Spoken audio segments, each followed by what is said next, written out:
Can you all hear me back there?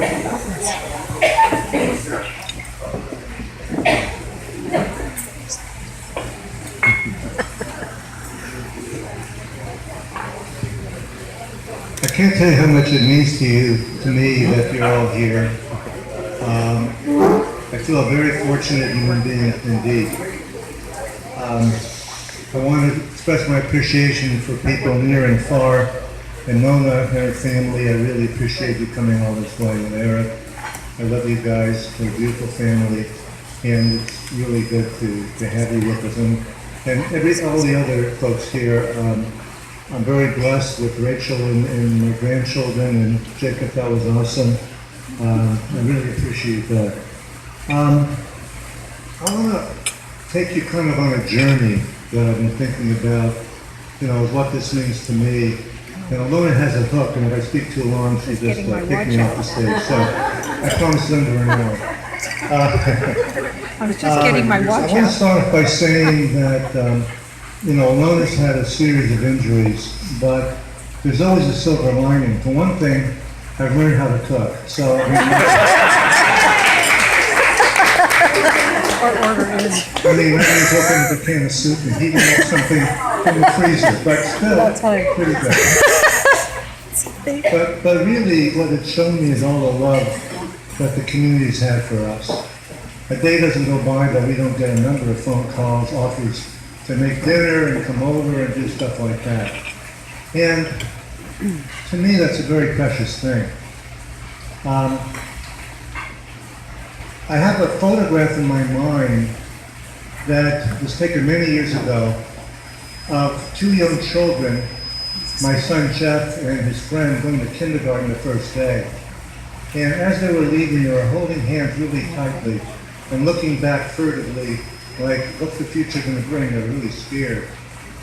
And being a pediatrician, I know all the milestones in kids, and now that I've come to the other end of life, we need to hold hands as we go forward in life. I think your concern and your love for us is a source of support, just like those young kids starting life or holding on tightly to each other. I think you're holding on tightly to us, and we really appreciate it.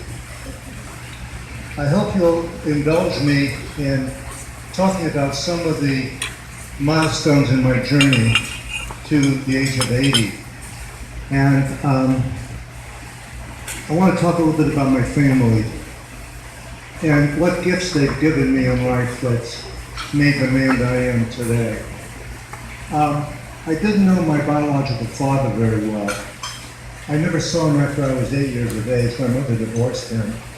But he was a musician, and he played the violin and piano. He played at bar mitzvahs and weddings, and he's a good shomer. And what happened there in terms of music that he gave me, they put a violin in my hand when I was 6 years old, and I kept it in my hand until I was 17. I wanted to be a concert violinist, and I was quite accomplished. But what I admire most about Jacob is he enjoys playing in front of people, and I used to have nightmares the night before. Even though I played competitively and I did very, very well, I didn't think that would be the life for me. So the next generation is Danny, and Jeff and Mike, and they're all musical, but Danny is outstanding in music. He plays at bar mitzvahs and weddings just like my dad did. And when he plays the piano, I feel he's showing his soul. He just touches me deeply when he starts to play the piano. I think he knows it. And then the next generation is Jacob, a budding violinist, has a lot of talent. And I kind of see, it's not just coming from my side, I don't want to take offense, because, she comes from a very musical family as well. And not to be outdone, Jordan is time to hit the piano. That's right. And he's got a beautiful voice. I've heard his performances. But I would say in terms of Jordan, as an aside, the guy's an athlete. Great basketball player like Jeff. So he's multi-talented too. But the people that have really been the most formative to me are my mother and Alona. So I want to tell you a little bit about my mom. My mom wasn't a sweetheart. She wasn't a pussycat. She's like Madame Defarge during the Russian Revolution. You know, she was very tough. And it's an interesting dichotomy because the society in San Francisco thought she was a saint, but at home she was very, very tough. So there are three things that my mother imparted to me that I think have really been very formative. One was scholarship. My mom was a scholar. And there's some interesting stories about my mom I'll share. She came from Białystok, Poland. And she had the finest education. She went to what we call a gymnasium. It's like a high school, college, private school. But that wasn't good enough. See, in the Jewish culture at that time, bragging rights was strictly where your kid placed in the class. Word number one was all over. So my mom studied hard. She tells a story that it wasn't enough that she went to school at night. They bring in a tutor and she had to put her feet in an ice bucket so she wouldn't fall asleep. So they were really serious. Fast forward, she went to Brooklyn, and she went to Brooklyn College, and then she went to San Francisco, and she continued her scholarship. She spoke 5 languages and was really venerated by Hadassah, and she died at the funeral. There was a testimony by Hadassah. They published in 25 years of service, mentoring the women of Hadassah. She gave book reviews and things like that. But it's a funny story. So I went to San Francisco City College undergraduate for a while, and I took humanities. And who shows up in my classroom? My mother, Sonia. So I didn't know what kind of a beast she was academically. I was pretty good. I was a pretty hotshot pre-med.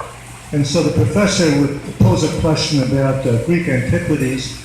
My mom would shoot up her hand, and I would do it, and the professor said, "Let your mother answer. She knows more than you do." So she was a tiger. She wasn't a religious lady, but she went to Temple Emmanuel every Saturday morning. Why? Because she was a scholar of the Torah, and she would sit in the rabbi had a class before the service, and it was called the rabbi's table. And he would defer to my mom for certain passages, the parsha of the week. And when she died at the funeral, one of the ladies came up to me and said, "You know what? We're holding one of the chairs empty to honor your mom." Oh. So she was a real scholar, and I think that imbued in me the love of studying. My happiest time really, besides with Alona, of course, is being in my study, smoking my pipe, and working and studying and learning, publishing, thinking of new ideas. And so that's sort of where my mother comes. Second characteristic is guilt. My mom was the guilt queen. She had a PhD in guilt. And the funny story here is, she calls me up one day, and she asked how Alona's mom was doing, Miriam. Now my mom and Alona's mom were like day and night. My mom was secular, bohemian, not religious at all, of course, and Miriam was very religious and traditional. And so, needless to say, there wasn't a lot of bonding between the two of them. Now at that time, her mother was in a residential home in New York with Alona's brother David, and David would see her every day, visit with her every day, and be with her every day. So I asked, my mom said to me, "How's Miriam doing?" I said, "Well, she's in a wheelchair, she can't talk, she can't walk." He said, "But boy, is she lucky." I said, "Why is she lucky?" Because she got a son. I used to call my mom every day. I used to visit with her every 2-3 months. I said, "Mom, what wrong there? Chopped liver?" So she always told me she was very lonely and stuff. I said, "Well, come down to Heritage Point down here. We got a lovely place. If I leave the house, I'll die." I said, "Well, Mom, you'd be with family." So every time she pulled that shtick, I reminded her that. The point of it is this. I think it's good to have a little bit of guilt.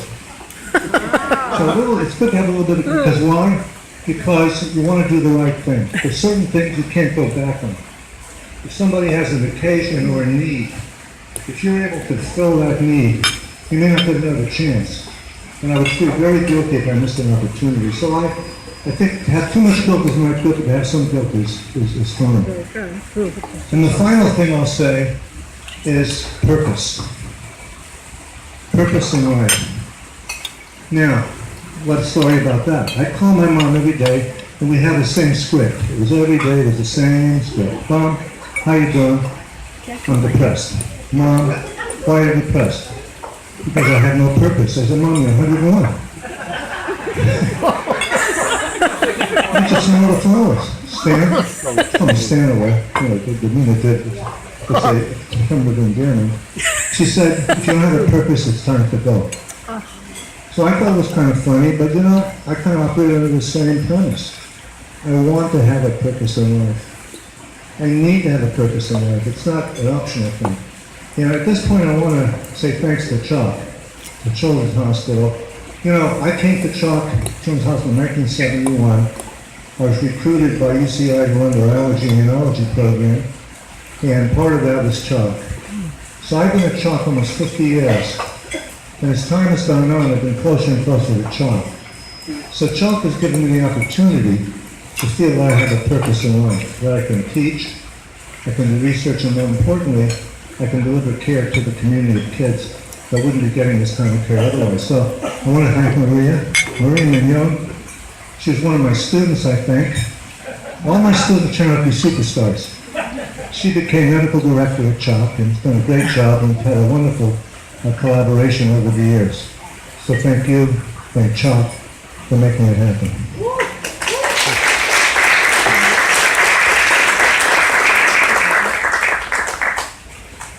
I'd like to close on something a little atypical. Danny? Yeah. And Ziva and Rona and Michael, come on up here. I want to end with a song.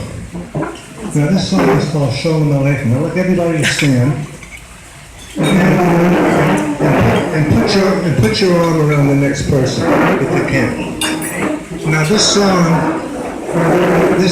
typically is to welcome Shabbos, Sabbath.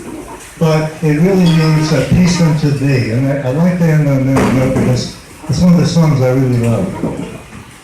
Shalom Aleichem, Malachei HaSharei, Malachei Elyon, Mimelech, Malachei HaMalachim HaKadosh Baruch Hu. Baruch Shalom, Malachei HaShalom, Malachei Elyon, Mimelech, Malachei HaMalachim HaKadosh Baruch Hu. Baruch Hu Mir Shalom, Malachei HaShalom, Malachei Elyon, Mimelech, Malachei HaMalachim HaKadosh Baruch Hu. Say Shalom, Malachei HaShalom, Malachei Elyon, Mimelech, Malachei HaMalachim HaKadosh Baruch Hu. Thank you very much.